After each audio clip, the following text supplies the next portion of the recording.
Hey, but before we start, just to give everyone an update, has it affected this COVID-19? How's it affected your business? People want to know. Everyone wants to know that to start. Yeah, dude. Like everyone else, my business has certainly been affected. I am grateful, though, that a couple of years ago we started moving more online. I've spoken about where the first 10 years of DeFranco's training systems, my business was solely a gym and personal training. That was it. That was 100% of my income. And over the past 6 to 7 years, we've incorporated the DeFranco Insider, which is a membership website with some exclusive content, videos, seminars that we post, have a great community there, which has been growing over the years. So that's another revenue stream that we have. And then also, just last year, Smitty and I brought our CPPS certification online. We brought in a professional camera crew, filmed one of the certs, added some extra video modules. Took almost a year to film and put together and edit, and now we have a really badass version of our CPPS course, which is basically the same as the in-person course, with the added benefit of you having those video modules as a resource forever. So that's like an added bonus. So that the online cert coupled with the DeFranco Insider, and then also training some clients just through FaceTime and still being able to get paid and have a little bit of an income there, that's kept me afloat, because we've lost all the, our in-person certifications. We had 3 scheduled at this point, which have all been canceled, obviously. My in-person clients, not everyone likes to do the FaceTime, Skype or Zoom call workout, so I lost some of those. I'm still paying my gym rent with the gym being closed. So you still are paying the rent? Sorry, you still are paying the rent for your gym? Yeah, that's one thing that's a little bit upsetting, and I'm never one to complain. I'm never one to ask for handouts, but I'm all for, my mom has MS, so she has an autoimmune disease. She's someone who is very susceptible to this, and she can't get sick with the COVID-19. So I respect, from my mother to others out there. So I respect when the president of the United States or our local governors are telling us to shut business down. As much as I don't want to, I'm happy to do it. Yeah. But it's just kind of screwed. You say, shut your business down. You're not allowed to go work, but you still have to pay your gym rent and your mortgage and your property tax on the gym. Like, that's kind of fucked up. And I tried, they talked about financial relief for small business owners and all these loans. I haven't met one gym owner or personal trainer who has gotten a small business loan, or has even, if they've gotten someone on the phone, they haven't gotten approved for the loan. And most people like me, I couldn't even get I haven't been able to get someone on the phone. They put me on hold for 2 hours, and then I got shit to do, so I end up, having to hang up. So yeah, I'm still paying on a building that I haven't been in 2 months. What are you going to do? Are you ever going to bring because you got, with the cert, you got a level 1 and level 2. I know you've got the level 1 online. Are you ever going to bring the level 2 online? Level 2 is online, yes. Level 2 is only online. We haven't done it in person yet. Sorry, in person. Are you ever going to do the level 2 in person? We're talking about it. We haven't yet. Like, now with this shit, put everything kind of on hold a little bit. But we are talking about it. Okay. Yes. All right. Now, questions, Mr. DeFranco. So here's some questions for you, just from my platform. Here's a few of the better questions without some of them being a smart ass to me. So here we go. Do you think is the best, what do you think, I guess, is the best solutions for the future? Combination of small gym and online programming? I personally I personally prefer group training, but this may change some things in the fitness industry. Thanks, you are the bright spot in this shitty time. I can't even say his name. But what are your thoughts on that? Yeah, dude, I do think I will say, like, quote unquote, my style of gym that I've always had. Those gyms will have the best chance for survival and thriving, I feel like. And there's always exceptions to the rule. But, you look at the other end of the extreme, and I don't follow this closely, but I've heard like 24-hour fitness is either filing for bankruptcy or thinking about it. Yeah.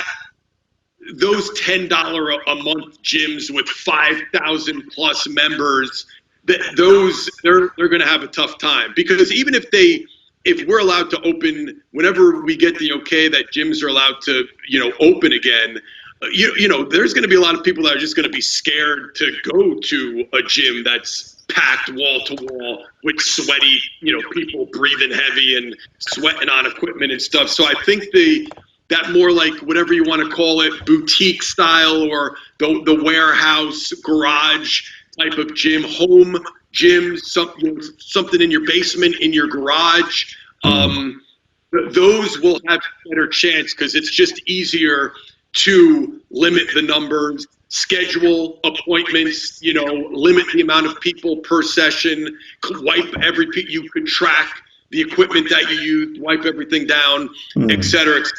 So I think that type of gym, more of the smaller model, with supplementing that with some an online component. Maybe people do 2 personal training sessions with you in person, and then you do a FaceTime or a Zoom group workout on Saturdays or whatever it may be. I see that right now with what we know as being probably the best business model. But if you do it right, there's going to be people with bigger gyms that will thrive.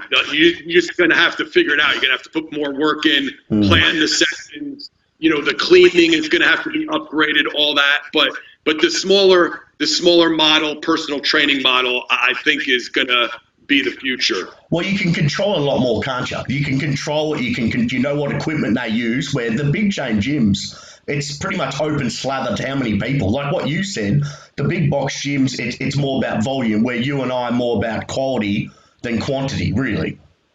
Yes, and listen, I don't. This virus has been awful, and I know people have gotten very sick and died from it. So that's first and foremost. I don't want, I want people to be healthy, and I want things to get back to as close to normal as possible. With that being said, for selfish reasons, guys like me and you who are in this business for the right reason, because we do care and we do want to help people, and it's not just about making as much money as humanly possible and getting as many people to charge their credit card each month, regardless if they show up or not.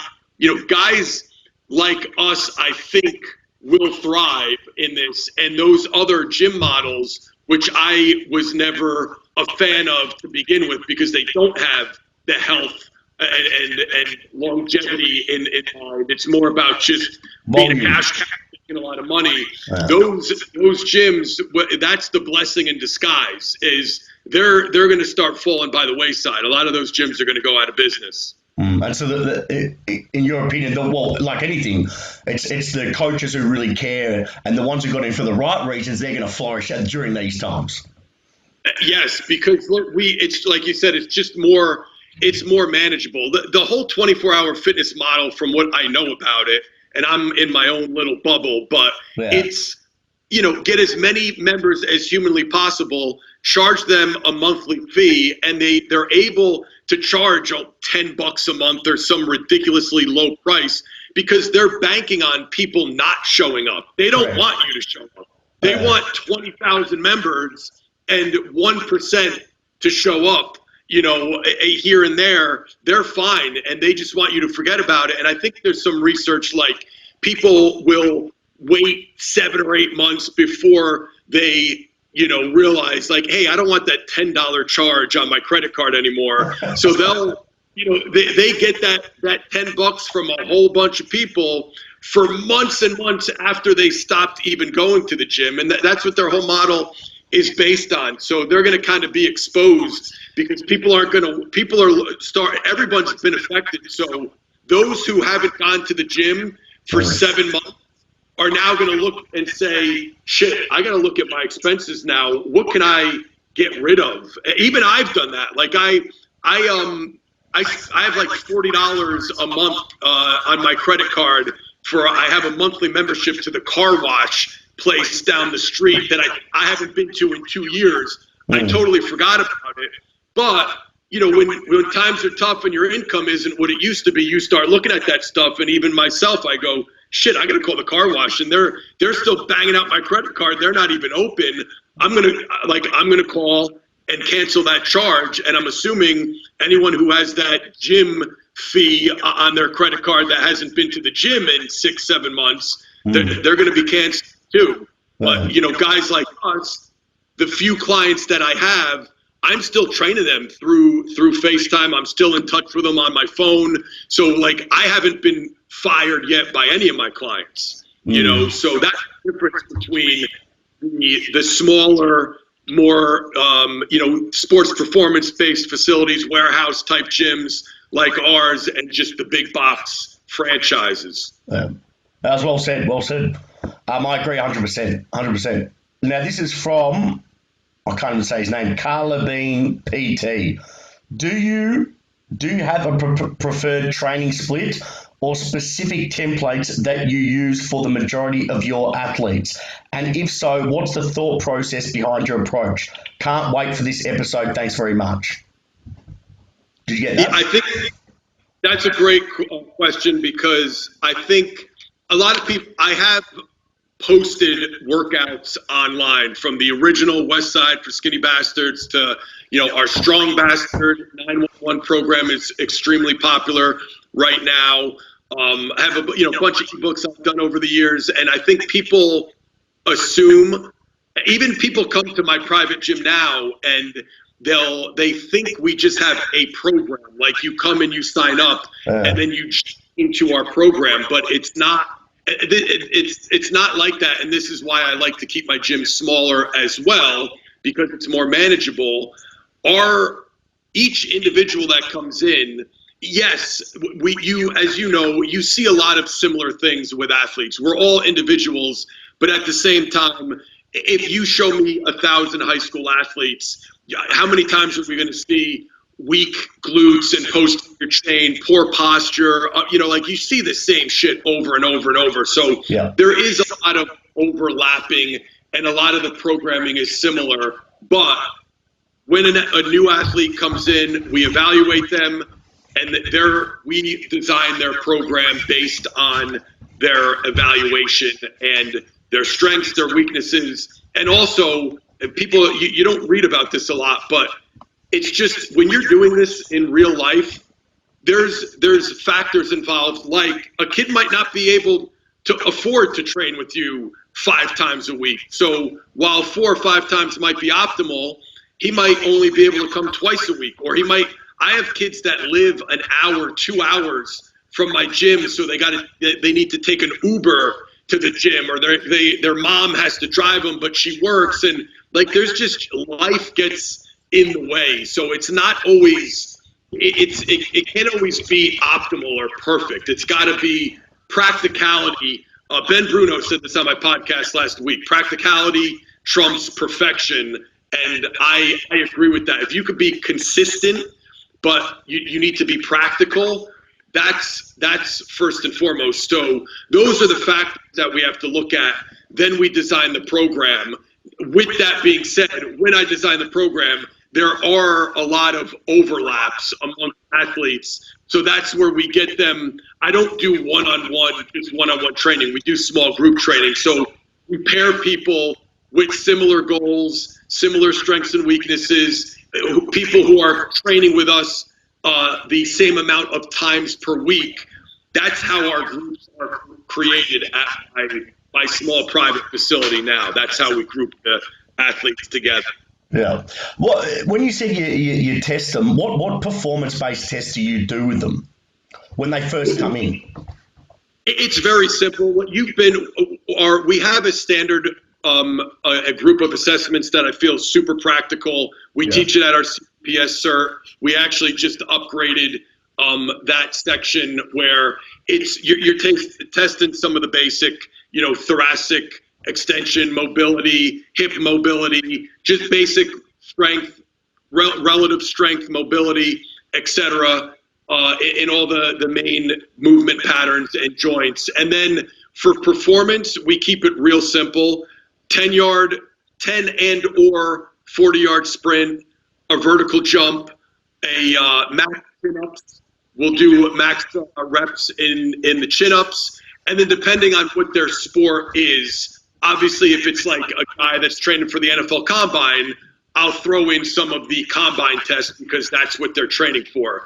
If a kid is coming to us because he has to get tested in a power clean, we'll get an initial baseline of where he's at. But in general, if without looking at each individual athlete and their specific goals, the big three for us is a short sprint, a vertical jump, the max chin-ups, and a backward overhead med ball throw. Those are the big four, I should say. Okay. You quickly touched on your CPPS course. I want to quickly talk about it now for everyone out there who's listening. What's happening with it at the moment? Obviously, COVID-19 has stopped any chance of you guys doing it. Are you going to update it when this finishes so everyone knows? Because I know a lot of people have asked me, when's his next CPPS course because now of COVID-19. Can you give an update on that? Yeah, if you go, we have a list of, hopefully we won't have to cancel anymore. If you go to cppscoaches.com and click on schedule, there are the in-person scheduled courses there. We were supposed to have one this past weekend here in New Jersey. Obviously, we had to cancel. We have one coming up, hopefully, fingers crossed, in Orlando. At the end of the year, we do one at the Mind Pump studio in San Jose. We're gonna try to reschedule. We missed the Miami and a New Jersey course so far because of the COVID-19. We haven't rescheduled yet just because we're waiting. It just doesn't make sense to reschedule them when we don't know what the hell is going on now. Your best bet, because it's newly updated and it is freaking amazing. If you really want to take the course online, from the comfort of your home right now, you could go to cppsacademy.com and you'll see all the information on the online course. And I believe we have, if you type in the coupon code STAY HOME, you get 20% off the rate of the online course, which is a phenomenal. I think you end up getting like $200 off or something. So you could take the course online from home. We're leaving that registration live. Anyone can sign up for that at any point right now. Use that coupon code and take the course in the comfort of your own home, safely, at your own pace too. We don't put a time limit on the online course. We want people to be able to go through all the video modules, all the books and everything at their own pace. Some like to get it all in and just kind of binge and crush it. Some people like to take one video a day and stretch it out over a month or even more. That's one of the beauties of the online course, and it is the exact same course as person. I was just gonna say, so everyone knows out there, it's the exact same course of in person. Yes, we recorded. We had a professional camera crew come and record a recent in-person course. So it's the exact same thing with the added benefit of you being able to stop, pause, rewind, and kind of, consume it at your own pace rather than Smitty and I jamming it down your throat over the, 40 years of knowledge in 18 hours course of a weekend. You've been through it, that's totally different. For everyone out there, I mean, for me personally, the cert was fantastic. And I don't want to turn this into a marketing thing for CPPS, but it was fantastic. People ask me all the time what it's like. You've got to go do it. Go do it. now it's online. There's no excuses really. I mean, now it's online. You can do it from the comfort of your own living room, your own bathroom if you wanted to. You can do it anywhere you want. So there's no excuses. Check it out. Where was it again, Joe? So everyone knows. CPPS. What was the website? For the online, it's cppsacademy.com. cppsacademy.com. Next question. Jaden Kaylee. Hey, legends. How would you guys go dealing with someone you don't really get along with? This could be a client, family member, work colleague. Obviously, if it was someone outside of this, you would just avoid them. But what if you had to see them most days? Thanks heaps.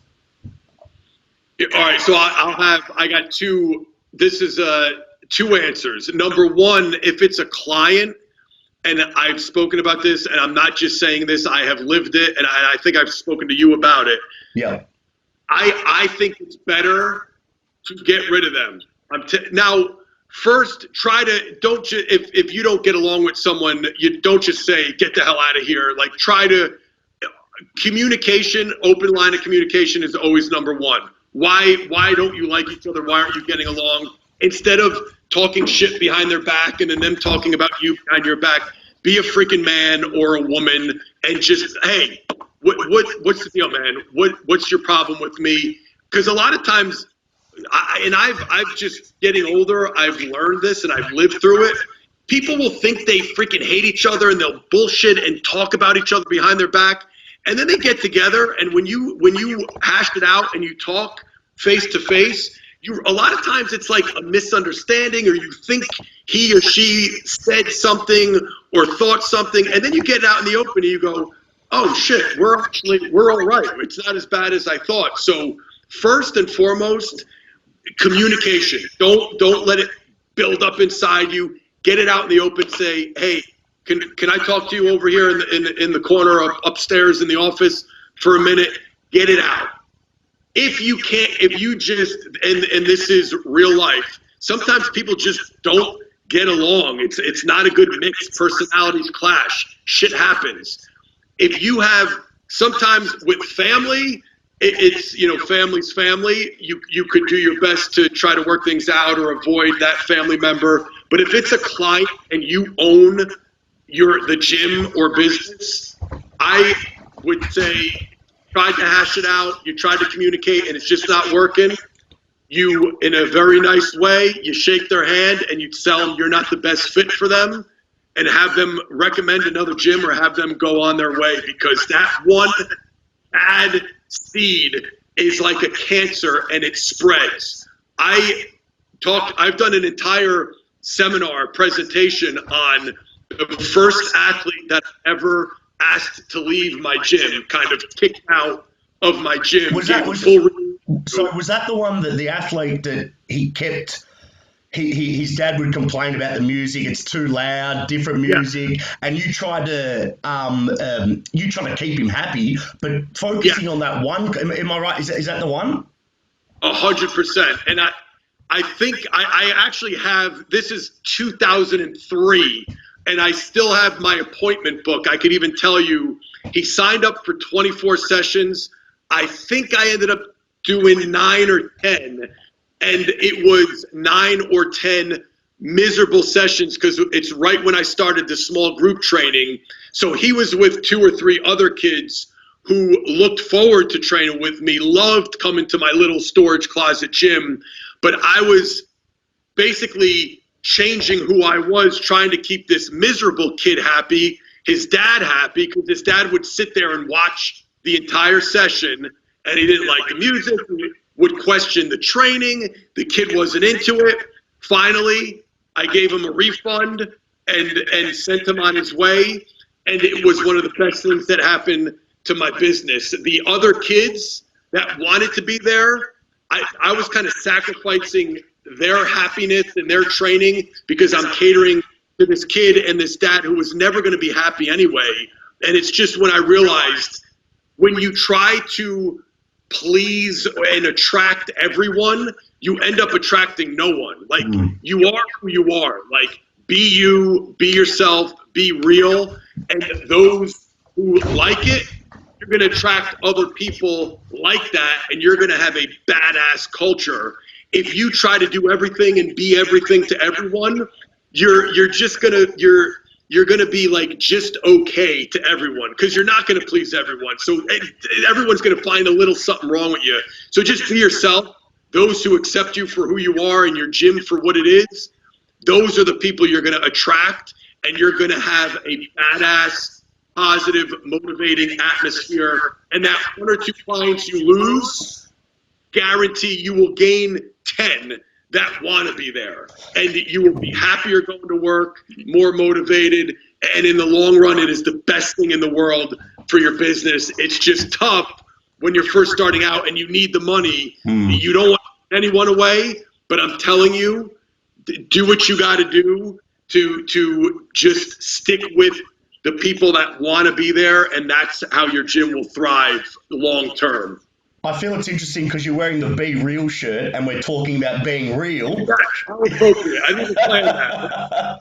So I was thinking about a lot of young kids who start off, Joe, you're right, they're scared of losing money. They're scared of pissing off people where they get a bad reputation. But I think you're right. You are right, stay true to yourself and create an environment that facilitates growth and betterment, you're going to attract the right people. But I think a lot of young kids, they're so scared of pissing off a client and losing money, where in the long run, you're playing the long game. Don't play the short game. I think a lot of people, you and I have talked about this, a lot of people play the short game. You and I play the long game. I mean, you started in 2003, correct? My own business. Yeah, I started in 1988. My own business was 2003. But 2003 you started from the storage closet in 2003. And yeah. I remember you chipped, and this is when I remember reading your Ask Joe. Remember how you did those Ask Joe things? People ask you questions, and you would write out this long ass answer, and you go into detail. And at the time, I was in year 11. And I would read your Ask Joe religiously. And I'm like, this guy's insane. This guy's giving out all this free information, where before you were doing that, it was kind of seen as, don't give away your secrets, don't do this. But that was the culture. That's the brand you were creating. You've got to give something and understand, to give something, you're going to get something. And if you give without thinking you're going to get in return, trust me, you get it back tenfold. 100%. And that was a lot of, I had a business advisor that, it was more of a family friend that kind of became like a business advisor to me early on. And I just remember him saying, what the hell are you doing with that Ask Joe? You're giving away too much. You could put up a paywall. This is when all that stuff was, I didn't even know you could do that, but he had told me you could make half of your website free, and then the Ask Joe section should be a paid section of your website. And I thought about it, because this is a guy that's way more successful than me, older than me, had more money than me. And I really thought about it, but it just didn't feel right at the time, because I just enjoyed helping people. And for me, I just saw at the time, and this is before like Gary Vee started talking about all this shit, where I'm like, yes, I'm pretty well known in my own town right now, and I got a good reputation, and my schedule is starting to get filled up. My personal training business is starting to do well, but there's still way more people in this world who don't know who the hell I am or what I know. I want to get that out there. I want to, not only help people, but for selfish reasons, share information so people know that I know a little bit what I'm talking about, and kind of earn that trust and build that leverage. And that's, if I put this behind a paywall, people don't know who the hell I am. Who's going to pay for something from someone that they don't know who the hell he is? Maybe I would have gotten 10, 20 people to pay at that time. But by giving that away for free, not only did I put that information out there, and 7-8 years later, it's how I got Triple H as a client, because he discovered the old Ask Joes when I answered a question on shoulder, and he just had shoulder surgery. Yeah. That's how I kind of won him over without him ever meeting me, and that's what prompted him to call me. So I would have never had him as a client, which led to me working with the WWE, which changed my business. 10 years later, I'm still working with Triple H and Stephanie McMahon. But I mentioned the DeFranco Insider here at the beginning of the podcast, which is a paid service, which I feel people for $20 a month, people get 100-fold, their investment. And I feel comfortable doing that now because of all the free stuff I put out. And since we waited, a paid site in 2003, like I said, maybe I get 5, 10 people. Man. But you build that trust and that leverage over the course of 10 years. Now you put out a site with some premium content and access to me personally and Smitty personally. And now, hundreds and if not thousands of people will pay for that because they see what you've given away for free. So they realize like, oh shit, I've gotten so much free information from Joe. Like we have two types of members. One, they just say, dude, I've learned so much from you and Smitty over the years. The least I feel like I could do is support you with $20. It's nothing, but it's my way of saying thank you for everything you've done over the years. And then the other person, they're paying more for the access, like because we put out so much great info. For $20, you actually get access to Smitty and I. Like, yes, you get a lot of premium content, stuff that we don't post for free online. That's certainly worth it. But once a week, they get to ask us questions personally. We do the Facebook Live, the private forums. We go on a few times a week. Like, so you have more of a chance of getting, your question answered by me personally or Smitty for that couple extra bucks. So by waiting the 10 years, we have, over thousands of people, 1,000+ people, as opposed to if I would have went for the quick buck, I would have made, a couple bucks and nobody would know who I am right now besides those few people who decided to pay 20 years ago, It's building up a trust. It's building up a trust. And then from there, exactly what you said, and then from there, then they've got the trust in you to say, hey, this guy's giving out free information. It's the least we can do. I've learned so much, or I want that premium content. And that's where you've developed that trust. And that's where people start paying. But I think people rush and say, well, I'm knowledgeable. I want to get paid right now. And that's not how you build a brand. A brand should just take time. It's not a rush process.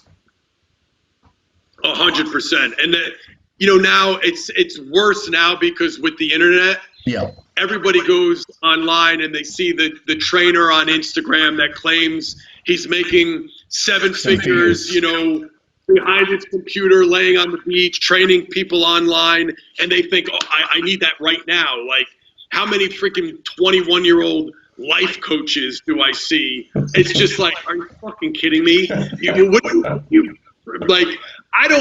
I don't feel super comfortable giving life advice, and I'm 44 with two kids. I'm still like, man, I'm still like a younger dad. My kids are only 8 years old. Like, I have a lot to learn about business and life. Yet you got these freaking 19, 20-year-olds saying, hey, for $29.95, I'll be your life coach. Like, get the hell out of here. Get the fuck out of here. All right, I like this question. This is a good question. When you started, Kylie Watt, when you started your gym in the storage closet, how did you get around the legalities? Were you a registered business or was it just cash jobs? Yeah, I did register as a real business. Like, you could even look up DeFranco's Training Systems LLC, February, I believe, 13th of 2003 it became a legit business. But the thing is, and this is, I recommend this now. I didn't know it at the time. It was my only option. But now, with all that I know, even I would still say, when you're getting started, I still think it's important if you can. Not everyone is in the situation that they could, but if there's a gym that, if you want to get into training athletes and there's a gym where they're an athlete training facility, a sports performance facility. Go work for someone else and learn from them without having the overhead and the headache of running a business and having employees. And trust me, when it's your own business, even when I was just in the storage closet, there's just a lot more stuff. And Kristen will tell you this too, that it's a lot of time spent running a business and working on your business. It's not just training people anymore. So go work for someone else and get the experience as a coach without having all the other headaches. I think next step, or maybe this is even the first step for some people, if there's no one that you want to work for. When I talk about being in a storage closet, a lot of people still don't realize the storage closet was downstairs from a health club, a pretty big, nice gym in the area that I live. It was the gym that I worked out at when I was in college. So I got to run my own business. It was called DeFranco's Training Systems LLC. People wrote me the check or paid me, and then I paid the gym owner rent. I was basically renting out that literal closet. So I started to develop the experience of running my own business because it was a legit business, but I wasn't the one paying the property tax. I wasn't the one opening and closing the gym. It was the health club's front desk staff. He paid the electric bill. When they ran out of toilet paper, that was the health club, maintenance crew. And I was training people and paying a rent for the storage closet and learning about paying taxes and sending in your tax estimates every quarter. And I hired my first employee, and I started slowly learning about that stuff. But it was a great first step to having my own business. And then for me, the next step was my own standalone gym, which then it really feels like now you have your own legit real business. It's your building, you're responsible for it, and now you need more employees because you got a bigger building, and et cetera, et cetera. So that was my 3 phases. That a lot of things wrong, but that I felt like without me taking those 3 steps, I don't feel like I would have made it as far as I have, because I'm not a business guy. I'm a coach.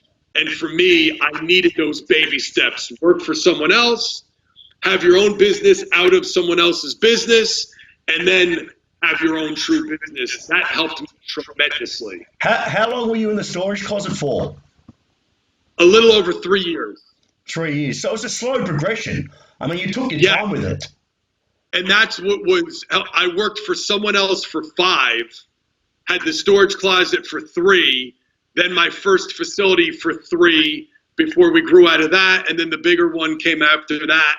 It was always 3 to 5 years before big major steps. So when I talk about work your ass, I always say this, I work each day like I'm in a hurry and I'm fucking impatient because I'm very passionate. I'm always I'm keeping busy, but the growth of my business, I have had patience for. Yeah. I work my ass off like it's today's the last day on earth, but I'm not super quick to make those big jumps, and it paid off for me. I maybe didn't grow as fast as a lot of businesses, but a lot of businesses and gym owners and personal trainers that kind of leapfrog me with growth or social media following or whatever it may be, a lot of them are out of business now. They went for the quick buck and for whatever reason screwed people over, did things unethically.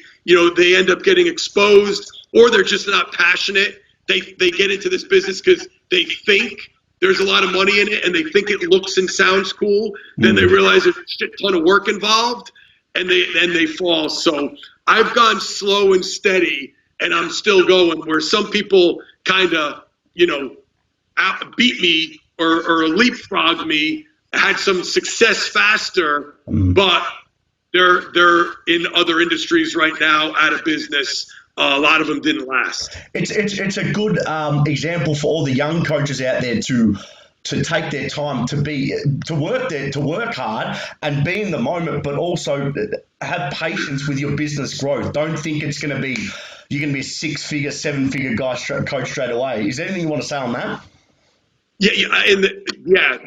One thing to add is only get into this business if you love it, because there's a lot of shit you don't see. I say all the time, I love what I do. I'm super passionate about what I do. I know you are too. I'm on record saying you're the most passionate dude I've ever met. What we don't, and this isn't me trying to be deceptive, it's the reality is, as much as I love what I do, I still do quite a bit of shit that I don't like. Like, it's still a business, and there's still shit. I don't like having to do my taxes and meet with the accountant. And when I had the bigger gym, the process of hiring a new trainer, firing a trainer, getting screwed over and having to have a meeting with, like, I want to train people. I love training. I love coaching. I love researching training and coaching. I love talking about training and coaching on my podcast and on other people's, having meetings with trainers and dealing with the bullshit, and the bathroom toilet has a leak and everybody's coming to you because you're the fucking owner. Like, I hate it all, but do it because the good part of the industry you love so much. It's like, it's a lot of people love playing their sport, but they hate practice. But they practice because they love their sport. Playing in that competition, hearing the crowd, like, that high is so high, you'll put up with you'll squat and deadlift in the off season and eat fucking, healthy foods instead of fast food because you love the competition so much. And that's what I look at our business the same way. But if you don't love training, talking about training, coaching, and you're in it on Instagram, people make it look like it's a cool industry and you can make a lot of money, do not get in this, because it's a lot more hours than you think. There's not as much money as you think, and it's not as glamorous as you think. We're not the pro athletes. We're not the fucking stuff. We're the people behind the scenes. We get blamed when shit goes wrong or an athlete doesn't do well, and we don't get any credit when they fucking become, all pro. So do you know what I say here, Joe? I say this: first one to be blamed, last one to be thanked.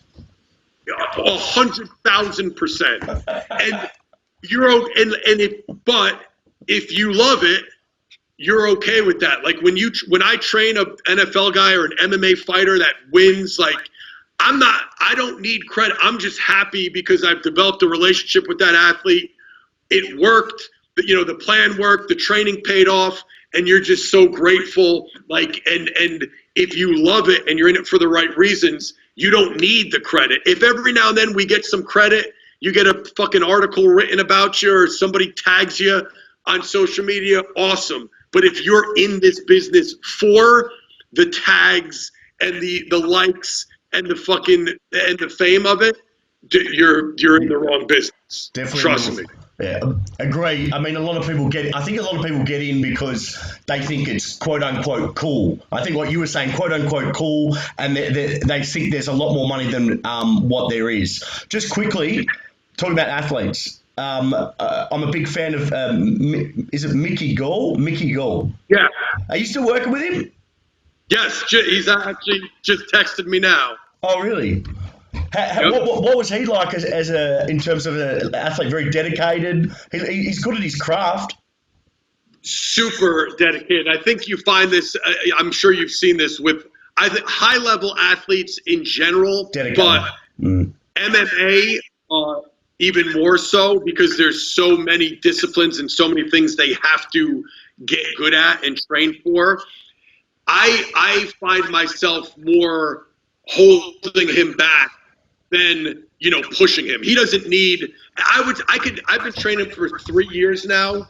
I actually remember. I think there was 2 times, and I can specifically remember the workouts that I had to be like, "Hey, Mick, Luke, come on, man, fucking step it up. You got to push yourself a little bit. Wake up." Like he was kind of dragging, having a rough day. Yeah. But 99.8% of the time, I'm going, you're done. You did everything. We got everything. Go home. Get the fuck out of here. You're done. Because he just wants to do more because he's so dedicated. So I love working with people like that because I always say people, when I first got in this industry, I guess just because of the style of gym I had and some of the videos that I posted, they were very motivating and, athletes, big, strong, jacked athletes training hard, music blasting. People just assumed like I was like a rah-rah kind of loud, obnoxious coach, but I don't say much when I coach because the level of athlete that comes to me now, they're all so self-motivated. Like they don't need me to cheer them on. They're there for the programming, their brain and the experience of like designing their program, telling them what to do. And of course, I still get into the workouts and I get fired up for a big lift or whatever it may be. But they don't need me, cheering them on. It's more for the coach. They're self-motivated. I'm more there to just make sure they're doing things right and more to pull in the reins and try to prevent them from overdoing it most of the time. I think that's the important thing for all people listening to this. There's a difference between cheerleading and someone who's actually coaching somebody. And I think what you said there, especially when you get, especially the athletes I deal with and you deal with, the higher level athletes, they don't need that rah-rah coach. They're already self-motivated. What they do come to see Joe for, myself for, is the coaching, is for the stimulus, for the adaptation, to understand how can I go from A to B, whatever quality I'm trying to develop. And I think that's very important to understand. A lot of people think this profession, and I've seen it a lot in American coaches, not so much in Australian coaches, because a lot of Americans are very rah-rah, and you do start seeing it here, but a lot of rah-rah coaches in America, I don't know if you'd see a fair few of them, but they yell and scream. They don't really coach. There's a difference between yelling and screaming and actually coaching somebody. Yeah, if you're yelling at a athlete during their workout, it should be, or during a set, you should be yelling a coaching cue to help them through that lift. If you're just yelling, lift the weight, pussy, or like, and we've all done it here and there, but if that's 90% of the time, you're a cheerleader, you're not a coach. And I think if you're yelling more cheerleading instruction than coaching instruction, that to me is a cover-up for a lack of knowledge and experience. If you don't know how to coach, anyone could yell, lift 1 more, 2 more, like anyone could do that shit, but yell some actual instruction, helpful instruction, and an occasional, yes, if somebody's, forcing a rep, I'll naturally just yell, come on, fucking get the last rep. That's all just human nature, and it's fine. But when that's all you're yelling, to me, that's the first red flag. You show me a coach that's just yelling cheerleading shit for an hour, I know a coach that doesn't know what the hell he's doing. I've seen a coach that doesn't know what the hell he's doing. I think this is an important one as well. You talk about this a lot. A lot of coaches who don't understand speed or power development and how it's a neurological quality and how it's not about making them tired. A lot of coaches who try and cover up their knowledge, what they do is they fatigue the athlete. Do you want to quickly talk on that? Because a lot of athletes who watch my podcast, they don't really understand the difference between power and speed versus conditioning training. Do you want to just touch on that quickly? Yeah, well, what I say about that is, if you're a young athlete listening right now, know that any coach in the world could make you tired, but it takes a true professional to actually make you faster, stronger, more powerful. And if you say, well, how do I know? the difference, because I'm young, I'm inexperienced. That's why I'm hiring a coach or going to a gym like Christian's. Here's the thing. In the beginning, you maybe first couple workouts, you're not sure. If I'm looking at this from the athlete's perspective, not a coach's perspective. Oh, that's why you need to have goal. You have to come up with measurable goals for yourself. Why do you want to hire me? Why do you want to hire Christian or one of his coaches? You should have a specific, measurable goal. I want to run a faster 40-yard dash. I want my vertical jump higher. Obviously, we all want. If you're a football player, you want to become a better football player.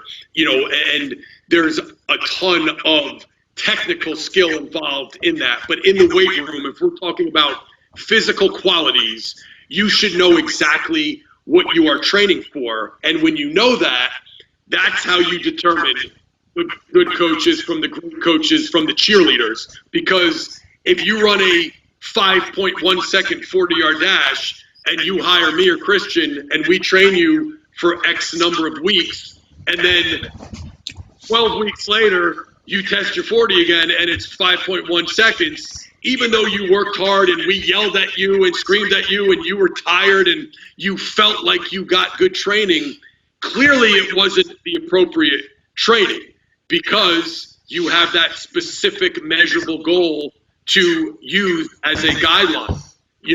So that's what, always make sure you are training, you know what you're training for, periodically test that so you know if your program and or coach is working for you. Well, if you don't test it, if you're not assessing it, you're kind of guessing if the program improved you. And I think that's a lot of issue. You need some sort of objective quantitative figure to prove, did that intervention work? But I think a lot of the time in this industry, it's more about, a lot of people go off either how they feel or what they look like, which is important, but at the same time, you need some sort of objective figure to back up what you're saying.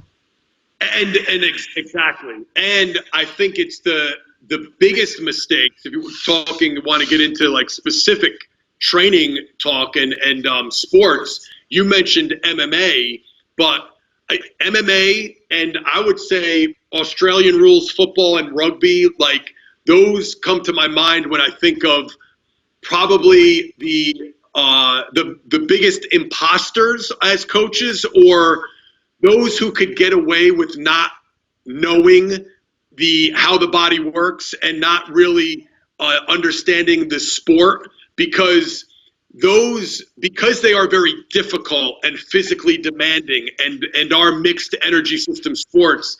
Those are the ones where you just see everyone training in this circuit fashion, metabolic conditioning. They're always training in this lactic state. And the athlete gets fooled because they think, well, I'm working really hard and I'm feeling the burn. And, we know that is not the best way to train for those sports. While there is that glycolytic component, certainly, I think it's way overdone with those metcons and those type of circuits. In MMA, every MMA fighter does 5-minute rounds of everything in the weight room.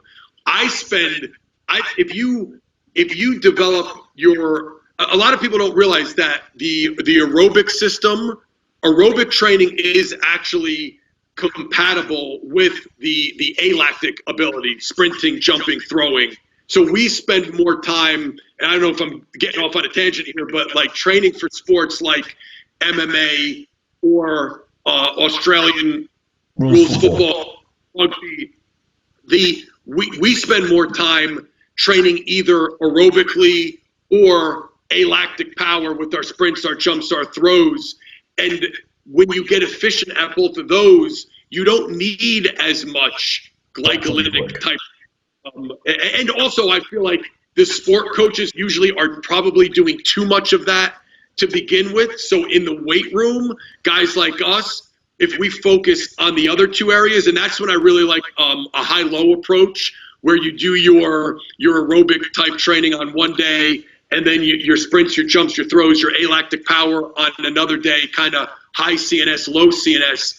I feel like the majority of your time should be spent there, And that's what I do more with like a guy like Mickey Gall. Then when the fight gets closer, we'll do some, fight simulation in the weight room where we're doing a 5-minute round. Things get more lactic type training, more metabolic conditioning, if you will. But that's not where we're spending the majority of the time all year long. That's like peaking icing on the cake. And I don't know if you agree, but I think that's a big mistake in our world with strength and conditioning coaches. 100%. You've got to think of it this way. I look at it. What are the cups you need to fill up? What in terms of physical development, what the sport doesn't fill up certain cups. And when you look at it, you look at power, speed, strength, it doesn't fill up that.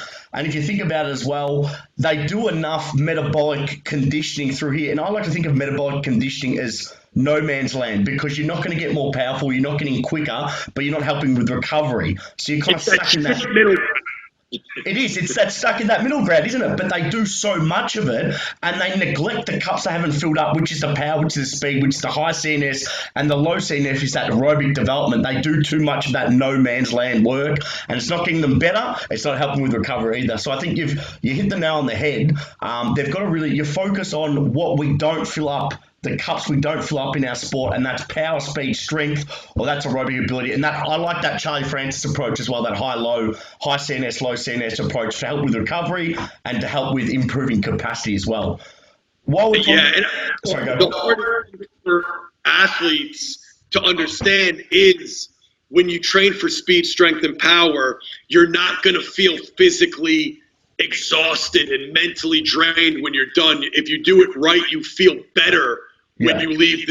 It's almost like you just drank a cup of coffee because your CNS is all fired up, jacked up. And that's the hardest part, is telling the athlete, you're done. If you feel good right now, you feel better, we did it right. Go home and recover.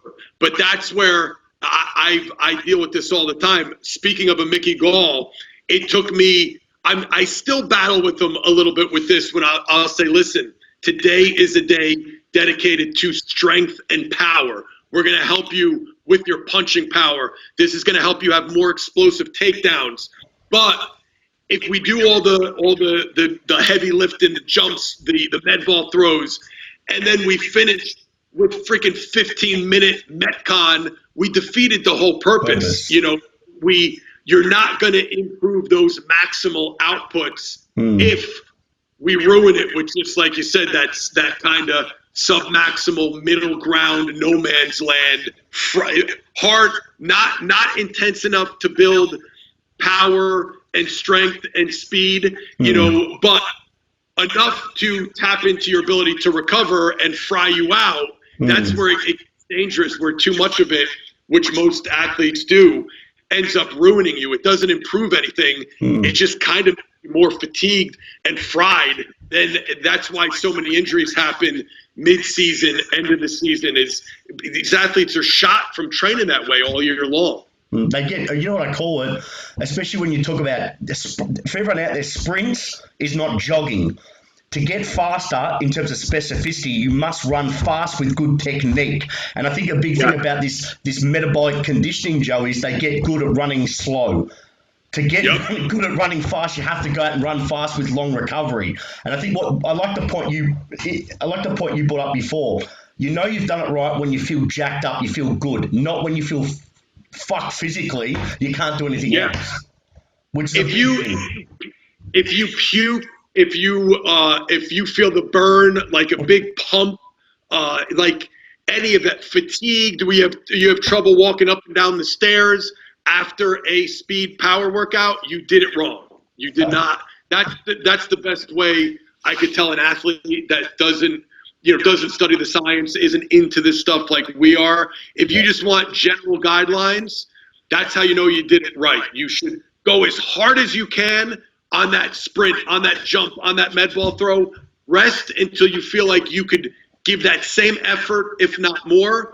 Repeat that for however long. When you feel like you can't repeat it anymore, that exercise or that workout is done, and go home. If you take it to where your legs are blown up, you feel like you're going to puke, you feel like you're shot, you need to go home and take a nap, you did a little bit too much, a little bit too long. You did it wrong. All right, very good answer. I've got two more questions for you, and this kind of brings me into the question you pretty much just said anyway. Answer. Hey, Joe and Christian. Joe, what are your thoughts on AFL with the combination of endurance, speed, power, and agility? Can any athlete have it all? And Christian, what do you think? What do you and Joe think about AFL endurance programs? How should one condition for AFL without sacrificing power and speed? That's from Daniel Tamaro. Yeah, it's kind of I do want to say there's always more than one way to get the job done. So I don't want to say Correct. this is how you do The it. only way. And this is, Yeah. but from the athletes that I've trained in those sports, what I've had the most success with up till this point is focusing more on developing the aerobic system on one day and focusing on the alactic abilities, the speed, strength, power on another day, kind of a high-low type of approach. And that middle ground would depend on how much are they training with their coach, how much kind of true sport-specific training, meaning playing their actual sport, are they doing. If they aren't doing any, yes, towards the end of the program, if they're getting ready for the season, you could throw in some of that. And I think the best way is just have them play their sport. But if you develop the aerobic system and the alactic abilities separately, like Monday, Wednesday, Friday is more the higher intensity stuff. Tuesday, Thursday, Saturday, more true aerobic type training, that you can have both. And if you look at the Vladimir Ikrin, the sports scientist, writes a lot on block periodization, and he's got a workload compatibility chart. We actually took screenshots of it in our speed manual. You see that he found that the aerobic system is compatible when training the sprints, the jumps, the throws. They are compatible together, but what isn't compatible is the glycolytic training with that stuff. It'll take away from it. So it's just as long as you organize it within the week, it can certainly be done. Being strong and powerful and having the endurance to do well and excel at that sport. What's a good practical recommendation you can make to everyone, Joe, to understand their training aerobic metabolism and they don't tap into that glycolytic pathway? So if they're doing a low CNS day, how would you recommend? Would you recommend a talking test? Would you recommend a heart rate? What would you recommend to keep in that aerobic pathway? Yeah, that is. I'm a super practical guy and dealing with a lot of athletes that don't give a shit. That's the wrong choice of wrong term. Yeah. They don't want to understand things the way we do. They just want. They say, "Tell me what to do," and I'll do it. That I would. I think the talking test is a super easy one. Where like we used to do. Prowler tempos, we would call them, where the length of my turf in Wyckoff was 30 yards. So we put a 45-pound plate. I tell them, jog, push the prowler like a jog with the prowler, the length of the turf. I would do some kind of active recovery or like weak point type training, something like a band pull apart or maybe some abs, a plank. If you feel like you could still carry on a normal conversation, go into the next set. As soon as you feel like you're breathing a little bit heavy, wait 20 seconds, 30 seconds when you feel like you could talk again normally. And I would say, all right, do 20 minutes of that. It's almost like interval-based aerobic work. Aerobic training doesn't always mean you just go slow, steady state jog. It could be, but I think for speed and power athletes, I actually like getting the aerobic training via interval style. You could just go by talking test or keeping your heart rate in a certain area. You could super basic. You could do 220 minus your age and then multiply that times 60 to 70% and keep it in that range is just a super basic way to if you have a heart rate monitor, you could go by that. But yeah, I like the interval style. You can even put like body weight strength circuits. I prefer strength for strength work, but I don't mind doing something like maybe you do some people can't do chin-ups great. So let's say inverted, you do 6 to 8 inverted rows, 6 to 8 push-ups, 10 band pull-aparts, and you keep going through that circuit until you keep, maybe for me, I'm keeping my heart rate in that, 120-ish range, and I'm just doing that for 20 to 30 minutes. When my heart rate gets a little too high, I rest. So you're still staying in that aerobic zone, so to speak, but you're doing it in an interval fashion. It's more specific as well. If you think, especially if you're a strength power athlete, a lot more specific that way than just doing your long, steady state conditioning, aerobic conditioning work. So I think that probably works better in terms of specificity of the strength power athlete. Quick question. Yeah, I like that better than just like going for a jog. Well, I think most people think of aerobic work of just exactly what you said, just going for a jog for a prolonged period of time, not that interval work. I like how you said there's many ways, and there's many ways. This is not the only way Joe and I are talking about. There's many ways you can get to the same goal in this industry. This is just what we believe in terms of our experience and our knowledge, what we believe in terms of coaching athletes or training general population. Exactly. And if you want to run, if you feel like, hey, there's a lot of running in rugby or Australian rules football, then I like, for your aerobic work, I still like those tempo type runs. Maybe it's 50 or 100-yard tempos, same format that we're speaking of. Instead of just jogging for 30 minutes, you run sub maximally, a little, somewhere between, it's not a jog, it's not a sprint, it's somewhere in between. I like the tempo run, some kind of like strength, active recovery type of exercise.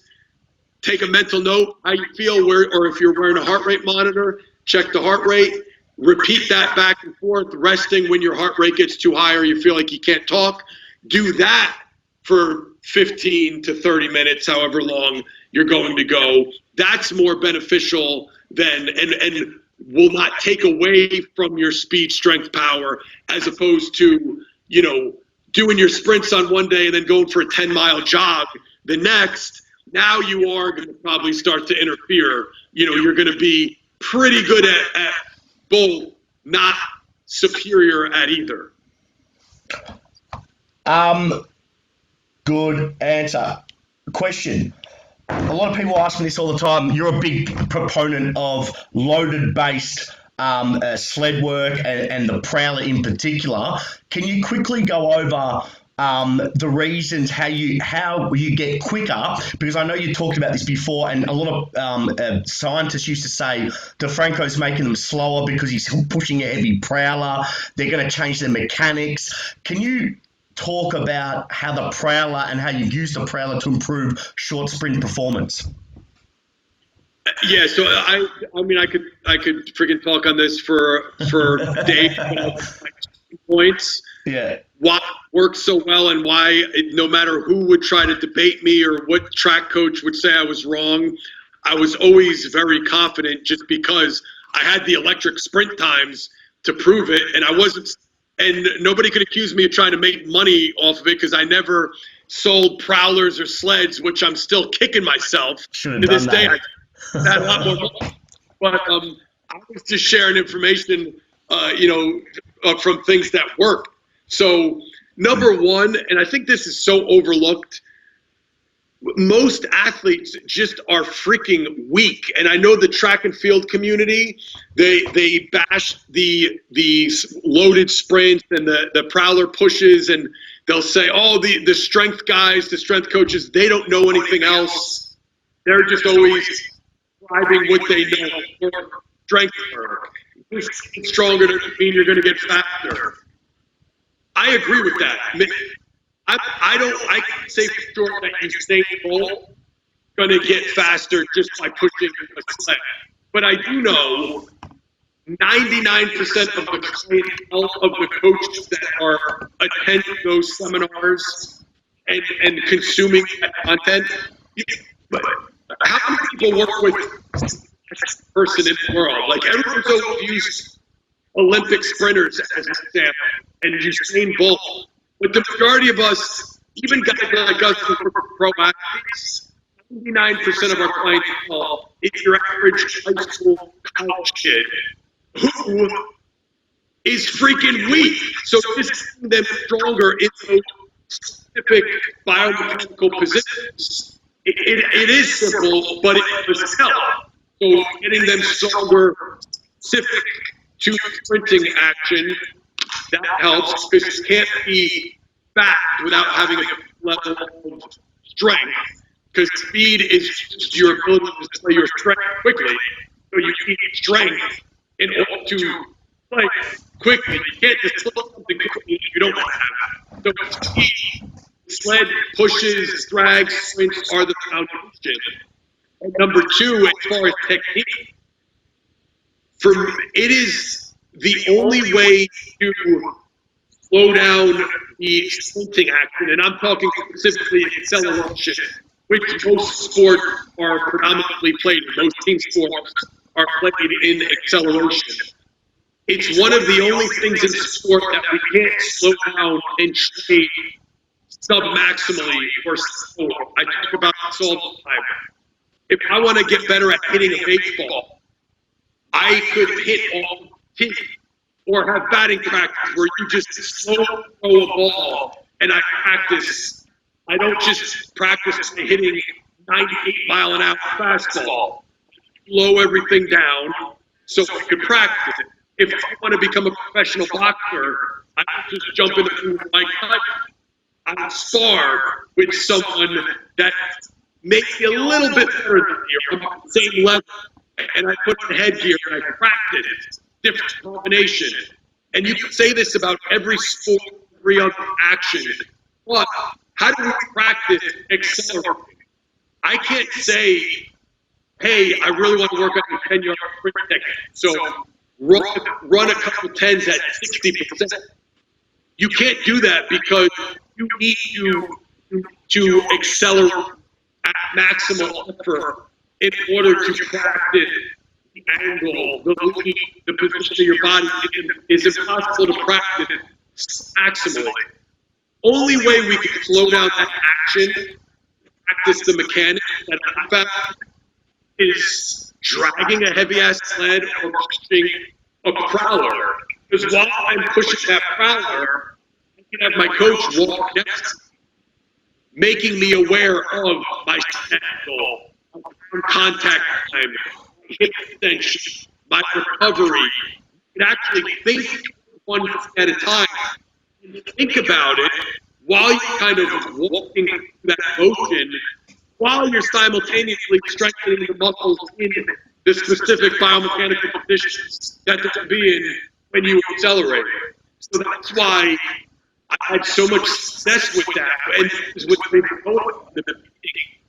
I was getting guys stronger, getting their functional mobility as we were working up, full hip extension, and I always used the cue like split your thigh apart, punch your knee forward, and then strike the ground, fully extend, finish the stride before you take another step, because when you accelerate, the ground contact time is long compared to top speed. We want to finish that stride, and a lot of athletes work on that because they're just trying to run as fast as they can, so their strikes the ground and lift it right back up. They can apply that into the ground, and in turn, that's what enables them to cover ground and displace their body in space. So that's why I was so adamant about the benefit of pushing a heavy prowler, dragging a heavy prowler. You're getting stronger, specifically to the action of accelerating, and it's reversal of proper lower body mechanics. Obviously, we're not using the arm, but it's as close as we can get to practice that motion, that the mechanics of the accelerator. When there's no props, we cannot practice accelerating at 67% to quote an our technique. So you're better technique while you're getting stronger in those positions. That coupled with all-out sprints, you still need to sprint, but the combination of the two has kind of been the magical for a long time. And now, as you know, the research started to back it, and quite irrefutably, like there's a lot of research. Sled work. The research coming out now, there's stacks of it. Stacks on heavy sled drags, prowler pushes, all this research to back up what you were saying 15, 12 years ago. Is it a bit humbling to hear it, because you had so many people say, and I used to read what people used to say when you put up a heavy prowler push or a sled drag or heavy sled drags, people would say, oh yeah, you're going to change the mechanics. Is it a bit humbling to hear that, to see the research finally backed your claim? Yes, but also, and this is the truth, like, my opinion didn't change this whole time. The ego, and I'm not going to lie, yes, does my ego feel good when you say, hey, like, I was right, motherfucker? Yeah. But I also, if the research never came out, I would still be backing what I've said. Because listen, I don't talk on shit that I do not know. Like, I only speak on things I have experience with. There's a reason I don't talk politics. Like, I stay in my lane. One thing I don't think anyone, you might not agree with me, could not like me, but nobody could deny that I talk about the same shit over and over and over, because I just talk about what I know.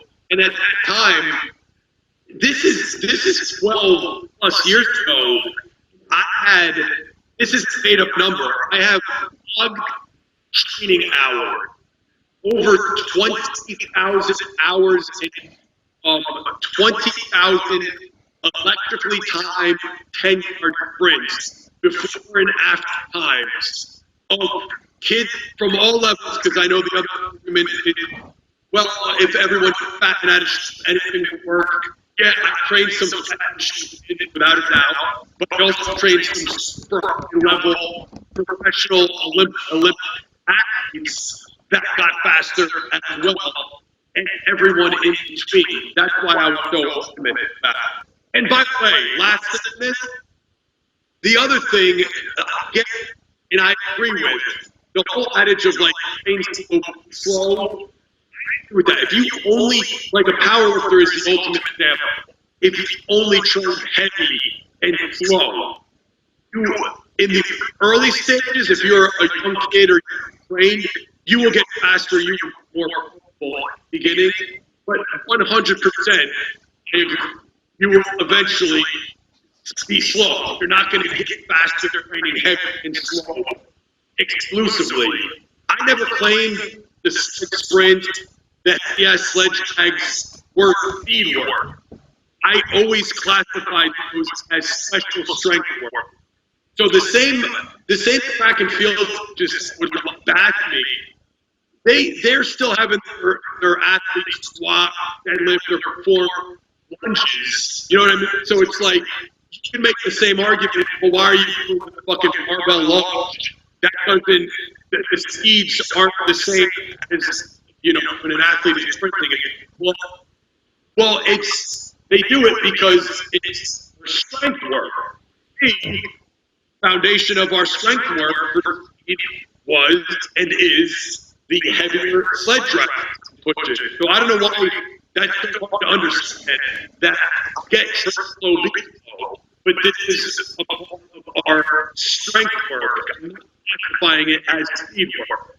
It does help them get faster. It has helped a lot of athletes faster, but I'm not denying that it's strength work. It makes sense though, because obviously early on, if they're a novice, anything is going to make them faster. We know that just getting generally strong is going to get them faster. But as you've said before, you trained Olympic level or professional level athletes who had a strength base to start with, who had high level movement competency, and you made them quicker. So that's living proof that it works. So you can't turn it, because I started doing it 5-6 years ago, doing heavy ass sled drags, sled sprints, heavy parallel pushes, just for the acceleration, just for that first 10 meters, 20 meters. I'd superset it on contrast loading, superset it with like an unloaded sprint of 20 meters. And we saw massive changes in their sprint ability. Couple that with proper coaching and technique execution, they get faster. But people don't want to hear that because it's a simple way of doing it, isn't it? Yeah, I get, and I also think, just like the track field coaches will kind of talk shit on like the head strength coaches. They'll say, "Well, this I got anyway. You're a strength guy, so that's what you know. That's why you're always prescribing heavy sled work, because you're a weight room guy, like the gym or the track thing." They go and do the same thing. They're the that would claim sprinting in and of itself will make you stronger. Like them will say sprints will translate to the weight, but the weights don't translate to the sprint. And that is true with some athletes. They're doing the same thing. They like the track better, so they're just saying that's all you need, and sprints to the weight room, but not versa. Because I've seen some coaches that say that they're emulating the higher level coaches at all this, like guys that are Olympic level sprinters, but and they themselves are these average high school kid saying the sprints will make them stronger in the weight room, not vice versa. If you're a weak average high school kid and you're slow because you're weak, shitty ass sprints ain't gonna translate to the weight room. You're slow. One of the main reasons you're slow is because you're not producing any force into the ground. When your foot strikes the ground, so telling me, oh, well, we sprint because the sprinter are going to make him or her stronger as well. When you're at a certain level, yes, but when you're Johnny average high school kid, you're not convinced me that shitty at slow sprint is going to translate to strength. It doesn't happen. You need to build that strength and build that engine, that foundation first. Then you could maybe convince me that sprints are translated over to the weight. Well said. I couldn't say it better. I mean, you can tell that your background is, you've got, I like what you said before. At the end of the day, let's say the research didn't back up your claims. Who gives a fuck, really? At the end of the day, you get results. And that's all that matters when we're in this industry. 100%, and that's why I don't give a shit. It's not even so much an ego thing. It really is. To me, when all these coaches would bash me, the track and field coaches, my thing was, I don't give a shit what they say. Like, all that I care about is the athletes that they came to me to get faster, and they got faster. Like, just because you don't agree with how I did it, doesn't take, Miles Austin's $54 million contract. He went to the NFL Combine and ran a 4.47 second 40 after arriving in my gym running a 4.40. How can you tell me what we did didn't work? It's objective, measurable result. Like, he started here, and then he was here. And you're going to sit here and tell me, no, what you were saying is wrong. It doesn't work that way. That's why I would just shut it off and be like, okay, you could not agree with me, but I have fucking 10,000 athletes, like literally, maybe not athletes, but 10,000 sprint times that are being different. So, and here's my thing. I don't know why so many people were struggling with what I was. If you don't want to push a prowler, I don't give two shit. Don't fucking push a prowler. I don't give a shit if you do. But for some reason, people wanted to bash what I was doing, and I didn't know what I was doing. Listen, do you, I'll do me. Go sprint. I don't give a shit. Do whatever you want. If you're going to call me out, I'm also going to tell you I fucking prove that what I've been doing for the last 25 years is working. At the end of the day, this industry is very. That method doesn't work. Oh, that coach is wrong. At the end of the day, for me personally, and you've been through it and I've been through it, is as you get more experience, you kind of just let that shit go and understand that at the end of the day, all we give a fuck about is results for our athletes. Who gives a fuck? As long as, you know, the measurable results, they came to you for this, they came to get faster, jump higher, get more conditioned, and at the end of the training block, the intervention, they improve those qualities. Who gives a fuck what he says or she says about your training methods? Now, I have one more question. Sorry, one more question for you. Sorry, I've taken up enough of your time, sir, but I've got one more question. With COVID-19 going on, Joe has been putting on episodes that may break your longest episode record. Are you going to come back to the Industrial Strength Show and make sure the longest show stays in your name? Also, is another wager going to be thrown down for Joe D, free labour in Australia? Oh, shit. Yeah, I have been getting close. What was it? You were 2 hours? 2 hours. 2 hours. 2 hours. Yeah, And it was.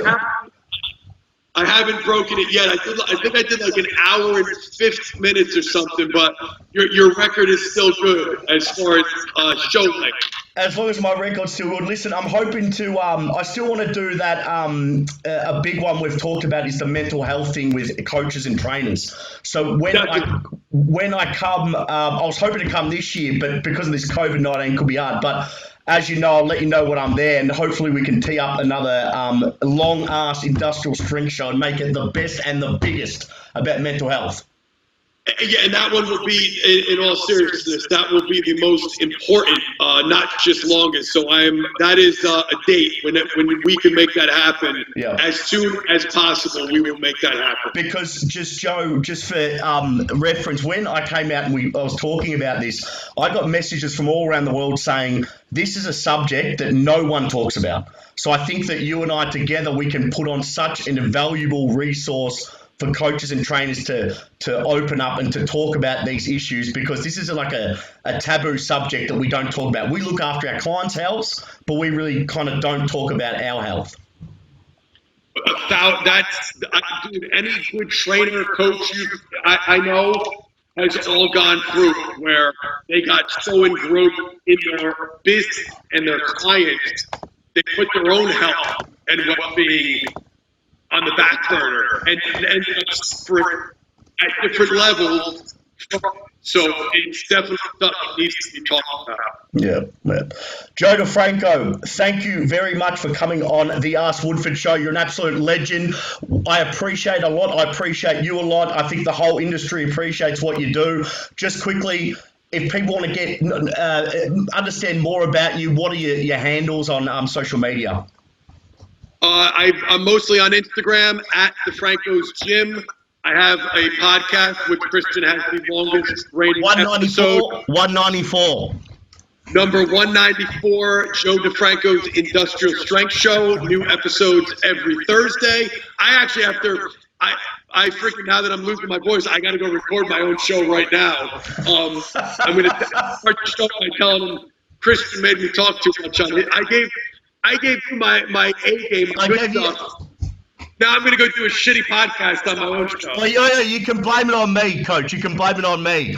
Don't worry, I'm going to. In all seriousness, thank you for coming on. I really appreciate it. I'll be in contact very soon about coming over to see you again. You're an absolute legend. Thank you very much, Joe DeFranco, and I will talk very soon. Awesome, bro. Thanks for having me. Thanks, brother. Bye.